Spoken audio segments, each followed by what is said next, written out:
예수님께서 십자가에 죽으셨다는 사실은 기독교인뿐만 아니라 교회에 다니지 않는 사람들도 많이 알고 있죠. 그래서 십자가는 기독교를 상징하는 주요 심볼이 되었습니다.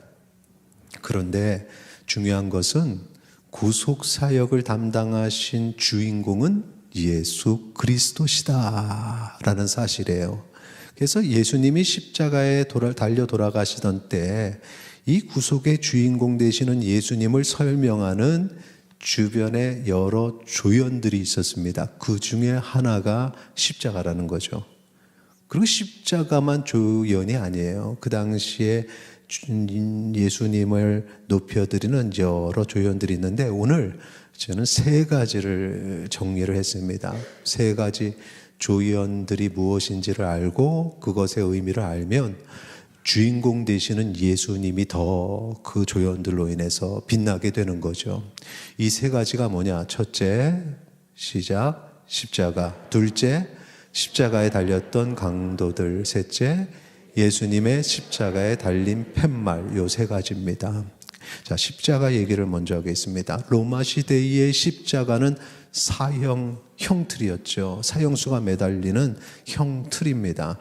이 형틀이 잔인한 이유는 뭐냐 하면은 이게 사형을 시키는 도구일 뿐만 아니라 죄인을 그곳에 매달아서 공개하는 그런 수치스러운 도구이기 때문에 그렇습니다. 그래서 여러분들이 혹시 그런 걸 본 적이 있는지 모르겠는데 어떤 자료들을 보면 십자가가 우리가 아는 십자가의 모습을 가진 것도 있고 어떤 십자가는 이 옆으로 나간 게 없이 나무대에 이렇게 묶여 있는 그런 십자가의 모습도 있어요. 그러니까 이게 뭐냐 하면은 개념이 뭐냐 하면은 나무 위에 매달아서 사람들이 보는 곳에 공개하는 겁니다. 그래서 수치를 당하게 하는 거죠. 이게 아주 치명적인 겁니다. 예수님이 십자가에 달려 계실 때에 지나가는 사람들이 예수님을 모욕했던 사건 아시죠? 마가복음 15장 29절 32절까지 같이 읽겠습니다. 지나가는 자들은 자기 머리를 흔들며 예수를 모욕하여 이르되 성전을 헐고 사흘에 짓는 자는 자여 내가 너를 구원하여 십자가에서 내려오라 하고 그와 같이 대제사장들도 서기관들과 함께 희롱하며 서로 말하되 그가 남은 구원하였으되 자기는 구원할 수 없도다. 이스라엘의 왕 그리스도가 지금 십자가에서 내려와 우리가 보고 믿게 할지어다 하며 함께 십자가에 못 박힌 자들도 예수를 욕하더라.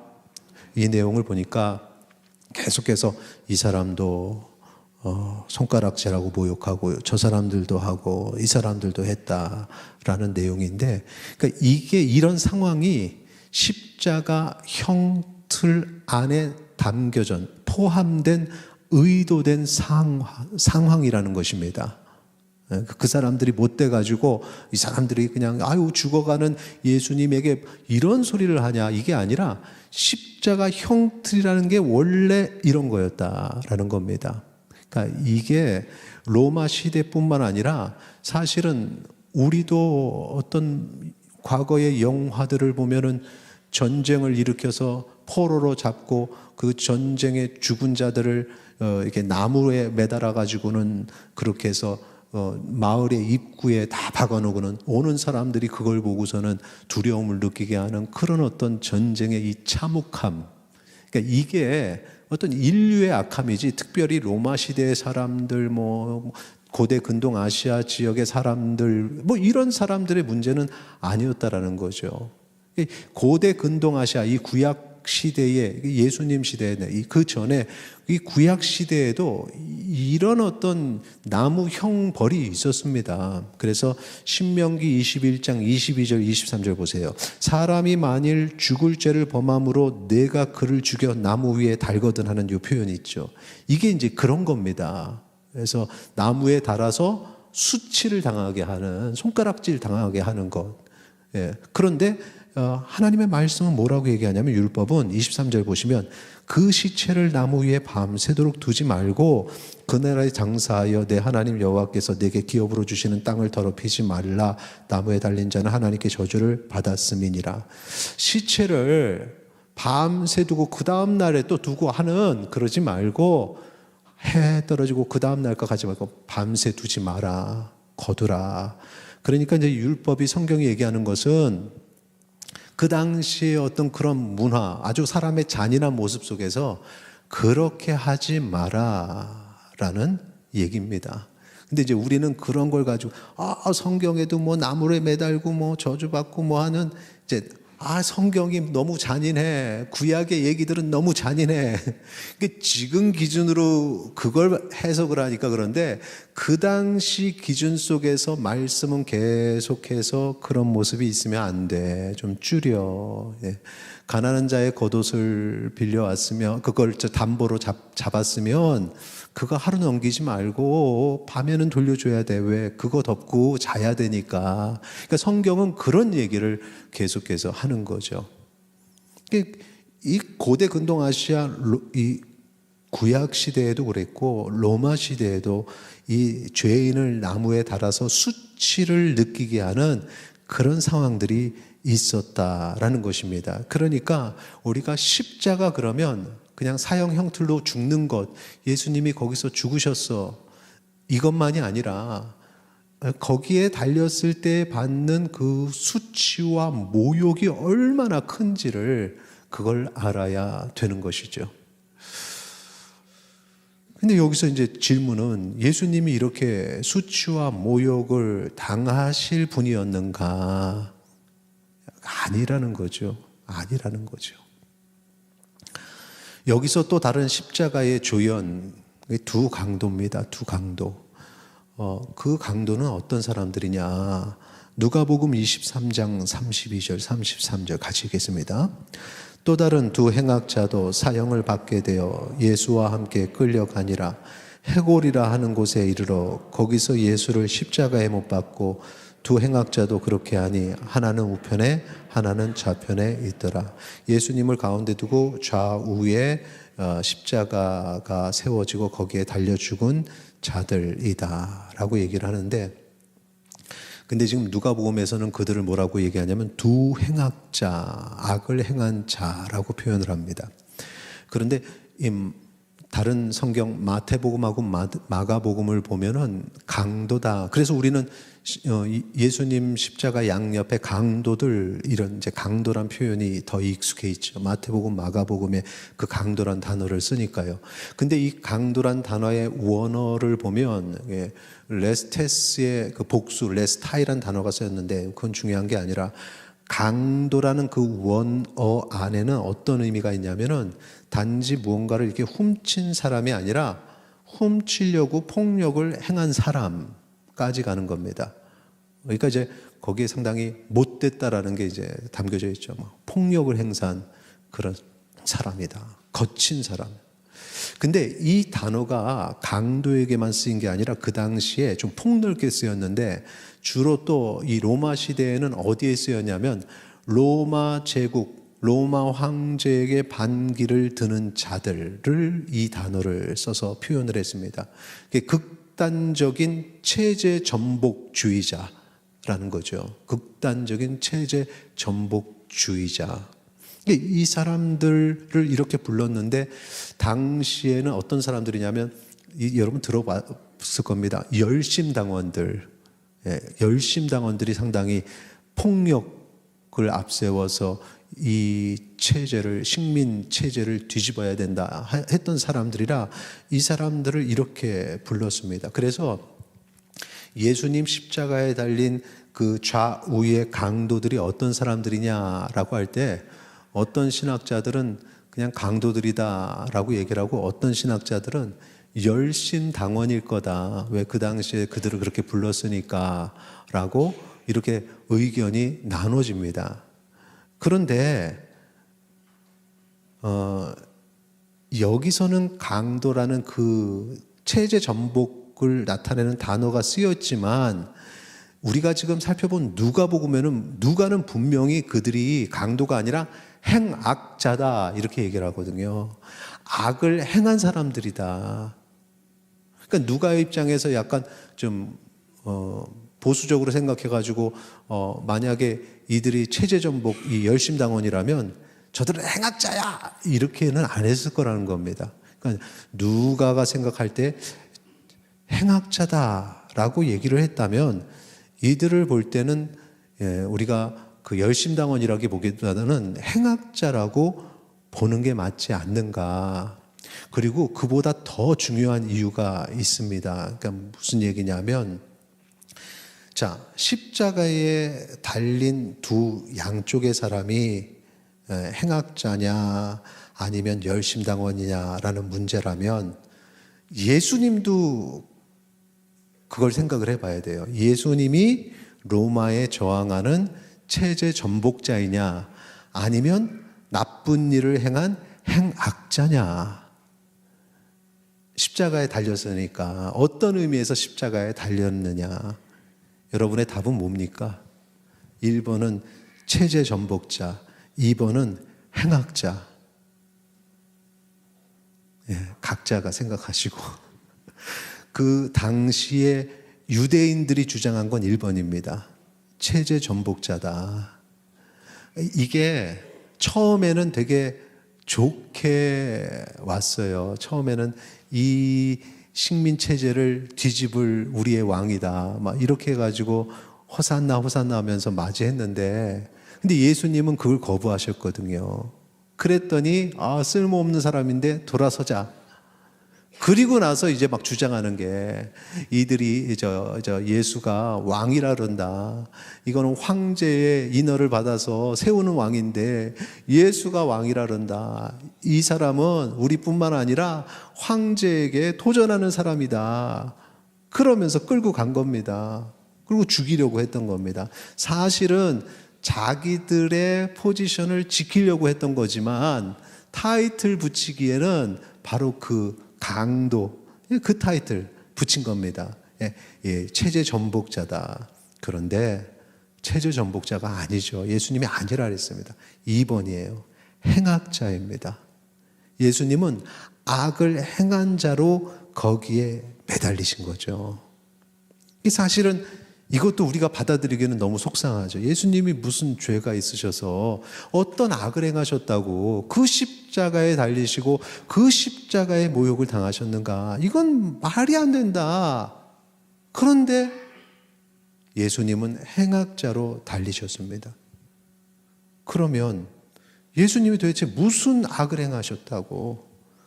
행하신 게 없죠. 그 악은 여러분의 악이에요. 나의 악, 우리의 악을 예수님이 대신 지셔서 행악자라는 이름으로 거기에 달리신 것이다 라는 거죠. 자, 마지막에 또 다른 조연, 십자가에 달린 팻말이 바로 조연이죠. 요한복음 19장 19절에서 20절 같이 읽도록 하겠습니다. 빌라도가 패를 써서 십자가 위에 붙이니 나사렛 예수 유대인의 왕이라 기록되었더라. 예수께서 못 박히신 곳이 성에서 가까운 거로 많은 유대인이 이 패를 읽는데 히브리어, 로마와 헬라 말로 기록되었더라. 아멘. 빌라도는 총독이죠. 본디오 빌라도 총독. 그 총독이란 직책은 그 로마에서 파견한 사람입니다. 그리고 지난번에도 설명드렸습니다만 로마는 식민 정책을 펼 때에 팍스 로마나에서 팍스 로마나 시대에 그 식민지 안에의 자체적인 어떤 자치권을 줍니다. 너희들끼리 잘해봐. 그래서 세운 게 분봉왕이고요. 왕도 세우고 지도자들을 세웠죠. 그 대신에 총독과 총독 산하의 로마 병사들이 탁 봐가지고 문제가 있을 것 같다 그러면 다 컨트롤하는 겁니다. 그리고 반란이 일어났다 그러면 즉시 이 로마에서 본부대가 그냥 모든 길은 로마로 통한다 그래요. 달려가서 그 좋은 길로 가서 눌러버리는 거죠. 항상 자율적으로 하되 반란은 안 돼. 이게 이제 로마의 그 팍스 로마나 정책인데, 그런데 거기에 이제 총독이 이제 로마의 눈이 되는 거죠. 이렇게 지켜보는 일을 하는 겁니다. 이 유대인들이 이 총독 빌라도에게 가서 십자가에 다는 사형권이 유대인들이 없습니다. 자율권을 줘도 그것까지는 없어요. 그러니까 이제 총독에게 가서 이 예수를 죽이라고 해서 신문을 했죠. 그리고 나서 이제 마지막에 십자가에 예수님이 달릴 때 이 빌라도가 폐에다가 글을 딱 썼는데 그게 뭐라 그랬죠? 나사렛 예수 유대인의 왕. 이거를 이제 히브리어하고 헬라어는 그리스어죠. 그리고 이제 로마어는 라틴어를 얘기하는 겁니다. 그래서 이 세 개로 썼어요. 그 당시에 모든 사람이 다 그걸 보고 다 알게 의도적으로 썼다는 거죠. 패를. 그러면 여기서 우리가 생각할 때 이 총독 빌라도는 왜 이 패를 썼을까? 그냥 수치를 주려고 쓴 것일까? 그렇지 않다고 생각이 들어요. 왜냐하면은 이제 그걸 딱 써놓으니까 그 유대인들이, 그 종교 지도자들이 기분 나쁘잖아요. 유대인의 왕. 그걸로 이제 고소는 했지만, 그런데 그걸 그렇게 쓰면은 기분 나쁘니까, 그걸 자칭 유대인의 왕이라고 그렇게 써주세요 했는데, 빌라도가 싫다 그랬습니다. 관련 본문 같이 보겠습니다. 21절, 22절 같이 읽겠습니다. 유대인의 대제사장들이 빌라도에게 이르되 유대인의 왕이라 쓰지 말고 자칭 유대인의 왕이라 쓰라 하니 빌라도가 대답하되 내가 쓸 것을 썼다 하니라. 자, 여기 빌라도가 한 말 보세요. 내가 쓸 것을 썼다를 관여하지 마. 이 말은 그래 그렇게 바꿀까?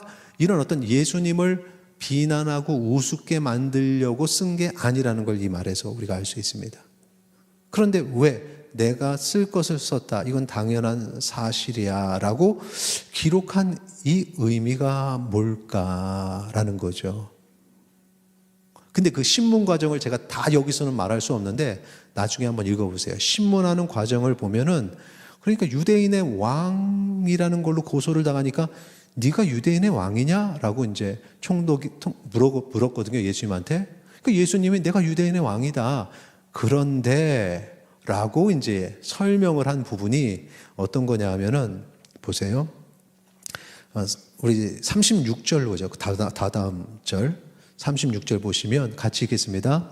예수께서 대답하시되 내 나라는 이 세상에 속한 것이 아니니라. 만일 내 나라가 이 세상에 속한 것이었더라면 내 종들이 싸워 나로 유대인들에게 넘겨지지 않게 하였으리라. 이제 내 나라는 여기에 속한 것이 아니니라.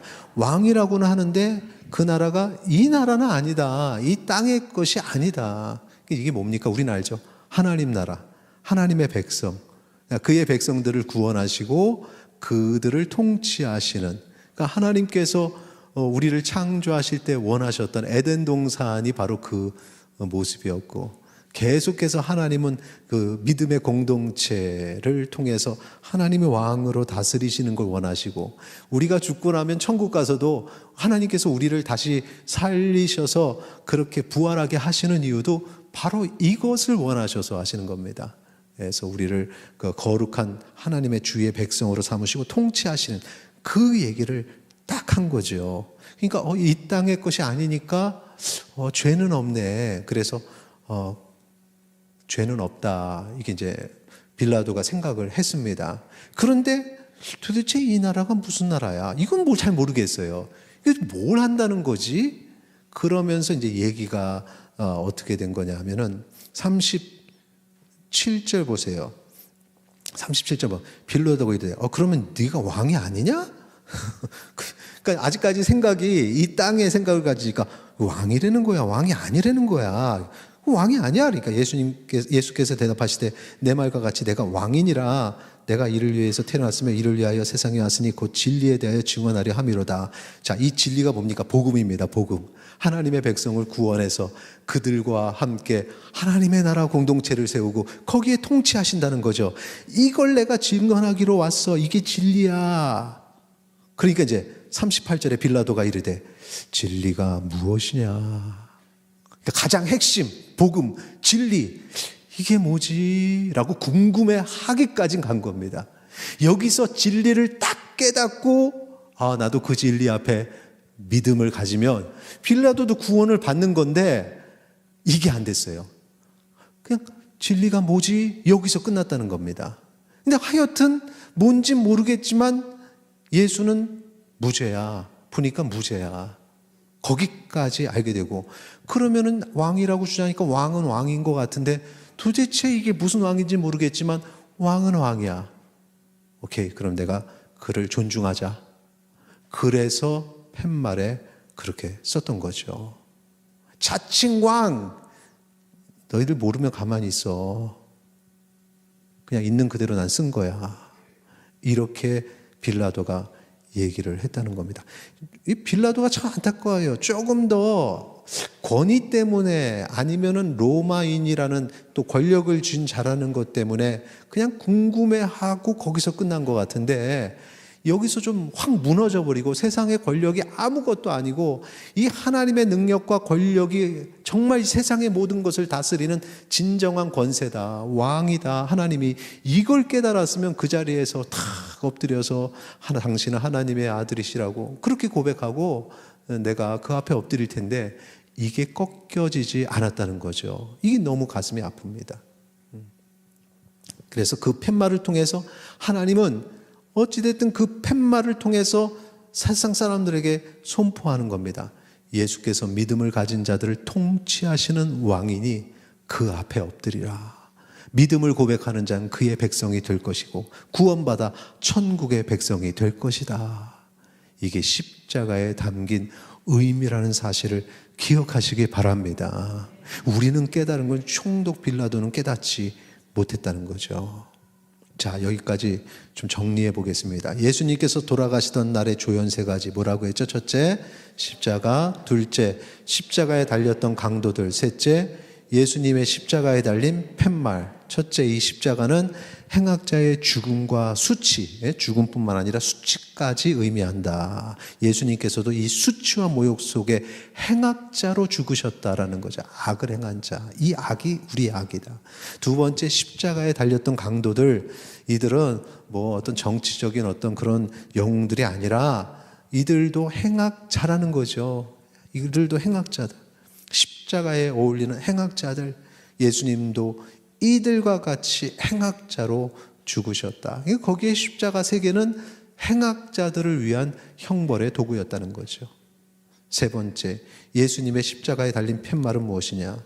이게 바로 예수님은 무죄이나 유대인의 왕으로 진리를 위해서 죽음을 당했다는 바로 그 구속의 사역, 그 진리를 선포하는 팻말이 바로 예수님의 십자가에 달린 팻말이라는 겁니다. 그래서 정리하면 예수님의 죽음을 상징하는 십자가는 두 가지 의미가 있습니다. 첫째, 같이 있습니다. 행악자의 죽음과 수치의 도구. 둘째, 구원을 위한 죽음의 도구죠. 그래서 행악자의 죽음과 수치의 도구일 뿐만 아니라 구원을 위한 죽음의 도구이다.